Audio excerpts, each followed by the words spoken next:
السلام علیکم ناظرین عادل اپنے ہیڈ کوارٹر میں دانت پیس رہا تھا۔ اس کے سالاروں کی جذباتی حالت اس سے زیادہ مشتعل تھی۔ اگر ان کے پاس فوج ہوتی تو وہ اس شب خون کے بعد بہت بڑی کامیابی حاصل کر لیتے اور بارڈون اپنی فوج کو زندہ نہ لے جا سکتا۔ عادل نے کاتب کو بلایا اور اپنے بڑے بھائی سلطان صلاح الدین ایوبی کے نام خط لکھوانے لگا۔ برادر بزرگوار سلطان مصر و شام، اللہ تعالیٰ آپ کو سلطنت اسلامیہ کے وقار کی خاطر عمر طویل عطا فرمائے۔ میں اس امید پر خط لکھ رہا ہوں کہ آپ بخیر و عافیت قاہرہ پہنچ چکے ہوں گے۔ کسی نے اطلاع دی تھی کہ آپ شہید ہو گئے ہیں، پھر معلوم ہوا کہ زخمی ہوئے ہیں۔ میں اور میرے سالار فکر مند رہے۔ آپ شکست کے اسباب پر غور کر رہے ہوں گے۔ میں اس کی ذمہ داری فوج پر عائد نہیں کروں گا۔ ہمیں شکست کے راستے میں اپنے بھائیوں نے اسی روز ڈال دیا تھا جس روز ہمارے خلاف صف آرا ہوئے تھے۔ جب دو بھائی آپس میں لڑتے ہیں تو ان کے دشمن ہمدردی کے پردے میں انہیں ایک دوسرے کے خلاف مشتعل کرتے ہیں۔ ہمارے بھائیوں کو بادشاہی کے نشے نے اندھا کیا۔ وہ دولت جس کی ضرورت سلطنت اسلامیہ کو تھی خانہ جنگی میں ضائع ہوئی ہے۔ ہمیں اس طرف بھی توجہ دینی پڑے گی کہ قوم دھڑوں اور گروہوں میں تقسیم نہ ہونے پائے۔ مذہبی فرقہ بندیاں ہی کیا کم تھیں کہ سلطانی کے حصول کے لیے قوم گروہوں میں تقسیم ہونے لگی ہے۔ ہمیں شکست تک کسی فرقہ بندی نے پہنچایا ہے، مگر اس کی سزا آج سالاروں اور سپاہیوں کو مل رہی ہے۔ میں نے اور میرے سالاروں نے رملہ کی شکست کے فوراً بعد ثابت کر دیا ہے کہ فوج نہیں ہاری۔ میرے پاس وہی پیادہ اور سوار نفری تھی جو آپ نے میری کمان میں دی تھی۔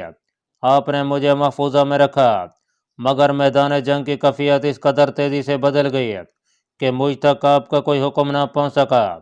یہ بھی پتہ نہ چلا کہ آگے کیا ہو رہا ہے اور میں آپ کی کیا مدد کر سکتا ہوں۔ پسپا ہونے والے ایک کماندار نے جو دائیں پہلو پر تھا مجھے بڑی تشویشناک اطلاع دی اور مشورہ دیا کہ میں اپنے دستے استعمال نہ کروں اور حملے کی لغزش نہ کروں۔ میں نے یہی بہتر سمجھا کہ کم از کم ان دستوں کو جو مرکے میں ابھی شریک نہیں ہوئے بچا لوں۔ میں نے اپنے جذبات پر قابو پا لیا اور عقل سے کام لیا۔ میں نے حماد کی طرف کوچ کا حکم دے دیا۔ میں نے مخبر پیچھے چھوڑ دیے تھے۔ حماد کے کوہستان میں مجھے مخبروں نے یہ قیمتی خبریں دی کہ بارڈون میرے تعاقب میں آ رہا ہے۔ وہ اس غلط فہمی میں اپنی تمام تر فوج حماد کے قلعے کو محاصرے میں لینے کو آیا کہ میں قلعے میں ہوں گا، لیکن میں نے آپ کے طریقہ جنگ کے عین مطابق کوہستان کے اندر دستے چھپا دیے تھے اور قلعہ دار کو صورتحال اور اپنی متوقع چال کے متعلق تفصیلاً بتا دیا تھا۔ میری توقع اللہ تعالیٰ نے پوری کی۔ بارڈون کی فوج پر جس کی قوت ہم سے 10 گنا زیادہ تھی، میرے جہاں بعض جیشوں نے بڑا ہی دل رنا اور کامیاب شب خون مارا۔ یہ آپ کی اس فوج کا شب خون تھا جس کے متعلق تاریخ کہے گی کہ اس نے شکست کھائی تھی۔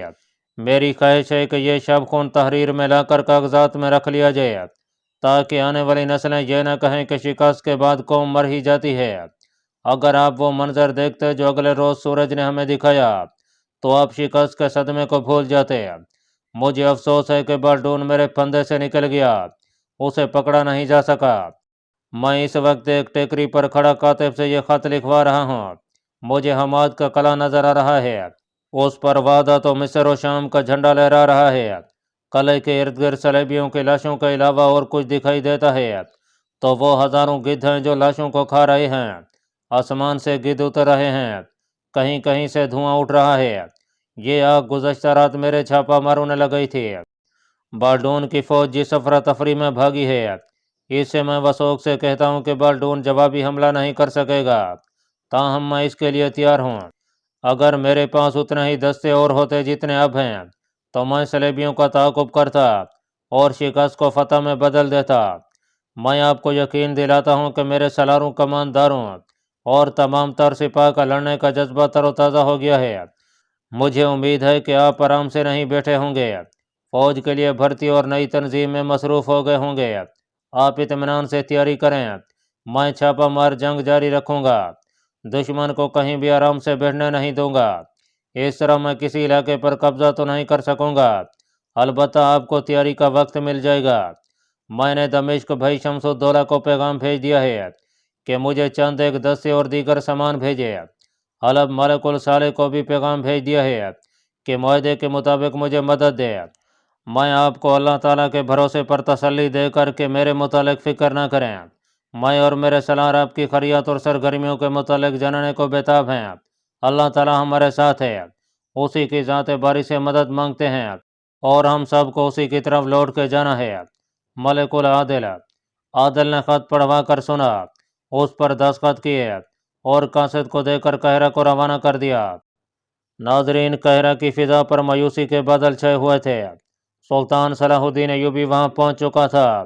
شہر میں اور شہر کے مضافات میں یہی ایک آواز ابھرتی سنائی دیتی تھی کہ شکست شکست شکست۔ شکست جیسے حادثات اور ایسے واقعات جن کے متعلق لوگوں کو کچھ پتہ نہ چل سکے ایسی فضا پیدا کر دیتے ہیں جس سے افواہیں پھوٹتی پھلتی پھولتی اور پھیلتی ہیں۔ یہ عمل قاہرہ کے اندر بھی اور ارد گرد بھی شروع ہو گیا تھا۔ وہاں دشمن کے تخریب کار اور جاسوس بھی موجود تھے۔ اس کی انہیں اجرت ملتی تھی کہ لوگوں میں یہ مشہور کریں کہ صلیبیوں کے پاس اتنی جنگی قوت ہے جس کے سامنے دنیا کی کوئی فوج نہیں ٹھہر سکتی۔ لوگ جس قدر سیدھے سادے ہوتے ہیں اتنے ہی زیادہ افواہوں اور جذباتی باتوں کو مانتے ہیں۔ مصریوں نے دہشت کو اور قبول کرنا شروع کر دیا تھا۔ زیادہ تر دہشت وہ سپاہی پھیلاتے تھے جو اکیلے یا دو دو چار چار کی ٹولیوں میں مصر کی سرحد میں داخل ہو رہے تھے۔ یہ دیہات کے رہنے والے تھے جنہیں بھرتی کر کے اور تھوڑی سی ٹریننگ دے کر میدان جنگ میں لے جایا گیا تھا۔ عادل نے ٹھیک لکھا تھا کہ بادشاہی کے لالچی مسلمان عمرہ اپنی اور سلطان ایوبی کی فوج کو خانہ جنگی میں ضائع نہ کرا دیتے تو نئی بھرتی کو میدان جنگ میں لے جانے کا خطرہ مول نہ لیا جاتا۔ یہ سپاہی پیادہ بھی آ رہے تھے، اونٹوں اور گھوڑوں پر بھی آ رہے تھے۔ جب کوئی سپاہی کسی آبادی میں داخل ہوتا تھا لوگ اسے گھیر لیتے، کھلاتے پلاتے اور میدان جنگ کی باتیں پوچھتے تھے۔ یہ گنوار سپاہی شکست کی خفت مٹانے کے لیے اپنے کمانڈر کو نااہل اور عیاش ثابت کرتے اور صلیبی فوج کے متعلق دہشتناک باتیں سناتے تھے۔ بعض کی باتوں سے پتہ چلتا تھا جیسے صلیبیوں کے پاس کوئی مافوق الفطرت قوت ہے جس کے زور پر وہ جدھر جاتے ہیں صفایا کرتے جاتے ہیں۔ رملہ سے قاہرہ تک کی مسافت بڑی ہی لمبی تھی اور سفر بھیانک اور کٹھن تھا۔ راستے میں پہاڑی علاقے بھی تھے، مٹی اور ریت کے ٹیلوں کی بھول بھلیاں بھی اور صحرا بھی تھا جو بھولے بھٹکے مسافروں کا خون چوس لیا کرتا ہے۔ سلطان ایوبی کے وہ سپاہی جو میدان جنگ سے مصر کو چل پڑے تھے وہ اس لمبی اور بھیانک مسافت میں بکھر گئے تھے۔ ان کی واپسی کا منظر ہیبت ناک تھا۔ ان میں جو رگزار کے سفر سے آشنا نہیں تھے وہ جہاں گرتے وہاں سے اٹھ نہیں سکتے تھے۔ ان کی لاشیں صرف ایک روز سالم نظر آتی تھیں۔ ٹولیوں میں آنے والے اس انجام سے بچے رہتے تھے اور جو اونٹوں خچروں اور گھوڑوں پر سوار تھے ان کے زندہ واپس آ جانے کے امکانات زیادہ تھے۔ ایسی ہی ایک ٹولی چلی آ رہی تھی۔ یہ سب سپاہی تھے اور وہ اونٹوں اور گھوڑوں پر سوار تھے۔ راستے میں ان کے اکیلے دھکیلے ساتھی ان کے ساتھ ملتے گئے اور یہ ٹولی 30-40 افراد کا قافلہ بن گیا۔ وہ اس بھیانک رگزار میں سے گزر رہے تھے جو آج صحرائے سینائی کہلاتا ہے۔ اکٹھے ہونے کی وجہ سے ان کا حوصلہ قائم تھا مگر افق تک پانی کے آثار نظر نہیں آتے تھے۔ دور دور تک میدان جنگ سے زندہ نکلے ہوئے فوجی ایک ایک دو دو قدم گھسیٹتے جاتے نظر آتے تھے۔ وہ ایک دوسرے کی کوئی مدد نہیں کر سکتے تھے سوائے اس کے کہ کوئی مر جاتا تو اس کا کوئی ساتھی اسے ریت میں دفن کر دیتا تھا۔ سواروں کا یہ قافلہ چلا آ رہا تھا۔ آگے وہ علاقہ آ گیا جہاں مٹی کے اونچے نیچے ٹیلے دیواروں ستونوں اور مکانوں کی طرح کھڑے تھے۔ کسی نے دور سے ایک ٹیلے پر ایک آدمی کا سر اور کندھے دیکھے اور وہ غائب ہو گیا۔ دیکھنے والے نے اپنے ساتھیوں سے کہا کہ اس جگہ چل کر رک جائیں گے، وہاں کوئی اور بھی ہے، پانی نہ ملا تو سایہ مل جائے گا۔ قافلے میں اکثریت ان آدمیوں کی تھی جن کے دماغ تھکن اور پیاس سے موق ہوئے جا رہے تھے۔ اس سے پہلے وہ جنگ کی باتیں کرتے رہے تھے مگر اب ان کے منہ سے بات بھی نہیں نکلتی تھی۔ ان کے جانوروں میں ابھی جان تھی اور وہ اچھی طرح چلے جا رہے تھے۔ 1 میل دور کے ٹیلے 100 کوس کی مسافت بن گئے۔ قافلہ وہاں پہنچ گیا اور 2 ٹیلوں کے درمیان سے اندر چلا گیا۔ اندر ٹیلوں کا سایہ تھا۔ سب جانوروں سے اترے، جانوروں کو سائے میں چھوڑ کر سب ایک عمودی ٹیلے کے سائے میں بیٹھ گئے۔ ابھی بیٹھے ہی تھے کہ ایک ٹیلے کی اوٹ سے ایک آدمی سامنے آیا اور بت بن کر کھڑا ہو گیا۔ وہ سر سے پاؤں تک سفید کپڑوں میں ملبوس تھا۔ ایک لمبا اور سفید چوغا تھا جو کندھوں سے ٹخنوں تک چلا گیا تھا۔ اس کی داڑھی سیاہ تھی، لمبی نہیں تھی، خوبی سے تراشی ہوئی تھی۔ اس کے ہاتھ میں عصا تھا جو عموماً عالم فاضل یا خطیب ہاتھ میں رکھتے تھے۔ وہ خاموش کھڑا تھا۔ اسے دیکھ کر سب پر خاموشی طاری ہو گئی۔ کسی نے آہستہ سے کہا کہ حضرت خضر علیہ السلام ہیں، یہ اس زمین کا انسان نہیں ہے۔ ایک اور نے سرگوشی کی۔ قافلے والوں کو ڈر محسوس ہونے لگا۔ وہ تو پہلے ہی ڈرے ہوئے تھے، اس پراسرار آدمی نے ان کے ڈر میں اضافہ کر دیا۔ کسی میں ہمت نہیں تھی کہ ان سے پوچھتا کہ آپ کون ہیں۔ ایسے ظالم صحرا میں اس حیثیت کے کسی آدمی کی موجودگی حیران کن تھی۔ وہ کوئی فوجی ہوتا تو سپاہیوں کے اس قافلے میں سے کوئی بھی نہ ڈرتا۔ ان کے ڈر میں اس وقت دہشت آ گئی جب اس آدمی کے پہلو میں ایک عورت اس طرح آن کھڑی ہوئی جیسے اس آدمی کے جسم سے نمودار ہوئی ہو۔ وہ اس کے پیچھے سے سامنے ہوئی اور اس کے پہلو میں کھڑی ہو گئی تھی۔ فوراً بعد اسی طرح ایک اور عورت اس کے دوسرے پہلو میں نمودار ہوئی۔ دونوں عورتیں سر سے پاؤں تک مستور تھیں۔ ان کی آنکھوں کے سامنے جالی کی طرح باریک کپڑا تھا۔ برقع نما لبادے سے ان کے ہاتھ بھی نظر نہیں آتے تھے۔ تم پر اللہ کی رحمت ہو، اس آدمی نے کہا۔ کیا میں آگے آ کر بتا سکتا ہوں کہ ہم کون ہیں؟ سب نے ایک دوسرے کی طرف دیکھا، پھر اس شخص اور عورتوں کی طرف دیکھا۔ کسی نے ڈرے ہوئے لہجے میں کہا، آپ ہمارے پاس آئیں اور بتائیں کہ آپ کون ہیں، اور ہمیں آپ جو حکم دیں گے ہم اس کی تعمیل کریں گے۔ وہ ایسی چال چلتا ان تک پہنچا جو عام انسان کی چال نہیں تھی۔ اس کے چلنے میں اور سراپا میں جلال سا تھا۔ دونوں مستورات اس کے پیچھے پیچھے آئیں۔ سب احترام سے اٹھ کھڑے ہوئے۔ احترام میں ڈر بھی شامل تھا۔ وہ ٹیلے کے ساتھ بیٹھ گیا۔ مستورات بھی اس کے پاس گئیں۔ سفید پوش شخص اور ان مستورات کے کپڑوں پر گرد تھی جس سے معلوم ہوتا تھا کہ وہ سفر میں ہیں۔ میں بھی وہیں سے آیا ہوں جہاں سے تم آئے ہو، سیاہ ریچھ نے بھاگے ہوئے مصری سپاہیوں سے کہا۔ فرق یہ ہے کہ تم جہاں جا رہے ہو وہ تمہارا گھر ہے، اور جہاں سے میں آیا ہوں وہ میرا گھر تھا۔ اس کے لہجے میں سنجیدگی اور اداسی تھی۔ اور یہ دونوں میری بیٹیاں ہیں۔ میں بھی تمہاری طرح رملہ سے بھاگ کر آ رہا ہوں۔ میں رملہ کا رہنے والا ہوں۔ لڑکپن سے مذہب کا علم حاصل کرنے کا شوق تھا۔ میں نے مسجدوں میں اماموں کی بہت خدمت کی اور ان سے علم حاصل کیا ہے۔ خدا اپنے رسول صلی اللہ علیہ وسلم کے مذہب کے پرستاروں پر بہت کرم نوازی کرتا ہے۔ ایک رات مجھے خواب میں اشارہ ملا کہ بغداد چلے جاؤ اور وہاں کے خطیب کی شاگردی میں بیٹھ جاؤ۔ بغداد پہنچنے تک راستے میں 2 نئے چاند طلوع ہوئے۔ بغداد میں جامع مسجد کے خطیب نے مجھے دیکھا تو میری عرض سنے بغیر بولے کہ میں تمہاری راہ دیکھ رہا ہوں۔ وہ مجھے اپنے حجرے میں لے گئے۔ خطیب مکرم نے کہا کہ ہم اس کی ذات کے تابع ہیں جس نے ہمیں پیدا کیا اور جو ہمیں باری باری اس دنیا سے اٹھاتا ہے۔ اس کی ذات باری نے مجھے اشارہ دیا ہے کہ تمہارے سینے میں جو علم ہے وہ اس لڑکے کے سینے میں منتقل کر دو۔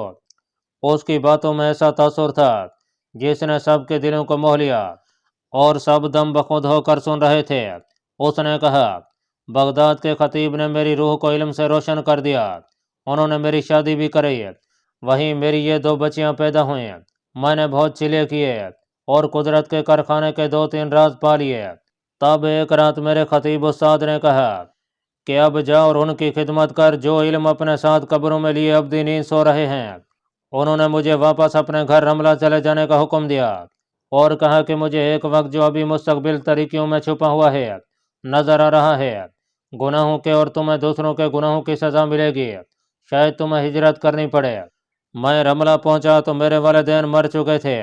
میری بیوی نے اجڑتے ہوئے گھر کو آباد کیا۔ میں علم و دانش کے سمندر میں غوطے لگاتا رہا۔ میری بچیاں بڑی ہو گئیں اور ان کی ماں کو اللہ تعالیٰ نے اپنے پاس بلا لیا۔ بچیوں نے گھر سنبھال لیا، اور ایک رات جب میں گہری نیند سویا ہوا تھا میری آنکھ اس طرح کھل گئی جسے کسی نے جگایا ہو۔ میں اٹھ کھڑا ہوا۔ بغداد کے خطیب کی برسوں پرانی بات یاد آئی کہ تم اپنے آپ جاگ اٹھو گے اور ارادے کے بغیر چل پڑو گے۔ ایسے ہی ہوا۔ میرے ذہن میں کوئی ارادہ، کوئی خیال نہیں تھا۔ میں گھر سے نکل گیا، آبادی سے بھی نکل گیا۔ معلوم نہیں تم نے وہ جگہ دیکھی ہے یا نہیں جہاں گہرائی ہے اور گہرائی میں ندی بہتی ہے۔ صلیبیوں کی فوج اسی گہرائی میں چھپی ہوئی تھی۔ میں نے سنا تھا کہ سلطان صلاح الدین ایوبی کو زمین کی آخری تہہ میں چھپا ہوا دشمن بھی نظر آتا ہے، مگر وہاں اس کی آنکھوں پر خدا نے ایسی پٹی باندھی کہ اسے یہ بھی معلوم نہ ہو سکا کہ وہ خود کہاں ہے۔ صلیبی فوج تمہاری فوج کو پھندے میں لا کر گہرائی سے نکلی اور حملہ کیا، اور تمہارا جو حال ہوا وہ تم جانتے ہو۔